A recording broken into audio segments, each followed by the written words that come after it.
I hope কি আপনারা সকলে অনেক অনেক ভালো রয়েছেন।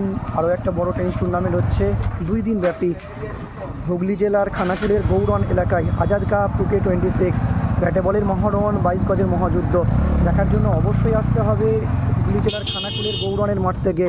আজাদ স্পোর্টিং ক্লাবের পরিচালনায় এবং ব্যবস্থাপনায় চ্যাম্পিয়ন মানি নগদ 1 লক্ষ টাকা, সাথে গ্লোরিয়াস ট্রফি এবং রানার্স আপ ট্রফি, সাথে নগদ 60,000 টাকা রানার্স আপ কি হয় 8 ওভারের ক্রিকেট ইতিমধ্যেই 147 পিকুপাল একদিকে কি বার্তা দেন?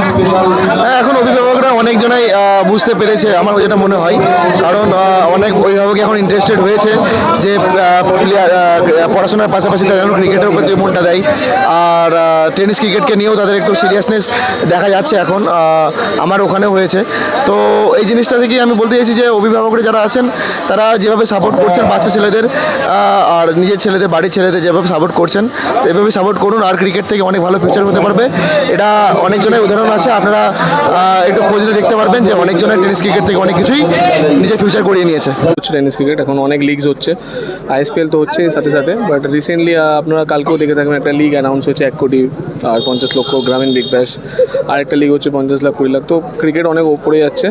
আর বেঙ্গলে তো এভরিডে কোথাও না কোথাও ম্যাচ চলে, তো তোমরা ভালো পারফর্ম করলে নেক্সট বাইরেও খেলতে পারবে। তো ক্রিকেটটাকে একটা স্কোপ হিসাবে নেওয়া যায়, আর যে ক্রিকেট খেলতে যায় তাকে ক্রিকেট খেলতে দেওয়া উচিত, আর স্টাডিও ওর সাথে ইম্পর্টেন্ট। তো দুটোই যেন করুক বাচ্চারা। অসংখ্য ধন্যবাদ দাদাকে আমাদের সঙ্গে সময় দেওয়ার জন্য।